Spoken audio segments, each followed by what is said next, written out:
राम मंदिराच्या चाव्या चोरांच्या हातात गेलेल्या आहेत असं राऊतांनी म्हटलंय।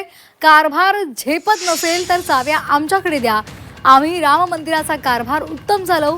गोविंदगिरी महाराज हे कोषाध्यक्ष आहे, गोविंदगिरी महाराजांवर मोठी जबाबदारी आहे असंही राऊतांनी यावेळी म्हटलंय।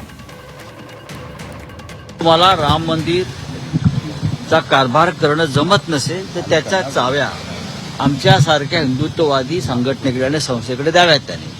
आम्ही तुम्हाला राम मंदिराचा कारभार उत्तम प्रकारे करून दाखवतो। आज राम मंदिराचा चाव्या चोरांच्या हाती आहे आणि ही चोरांची भाषा आहे। हे जे महाशय बोलतात ही चोराची भाषा आहे आणि चोराच्या मनात चांदणं असतं, त्या पद्धतीने ते बोलत आहेत। एवढं मंत्रिपदासारखं त्या खुर्चीला काय चिटकून बसताय तुम्ही, मला कळत नाही। आम्ही त्यांच्याकडे राजीनामा मागितलेला नाहीये, तेच वारंवार राजीनाम्याच्या गोष्टी करतायत। पण आपण या एवढ्या मोठ्या ट्रस्टचे, राम मंदिर ट्रस्टचा जो कोष आहे राम मंदिराचा, त्याचे आपण कोषाध्यक्ष आहात हे तर आपल्याला माहिती आहे का?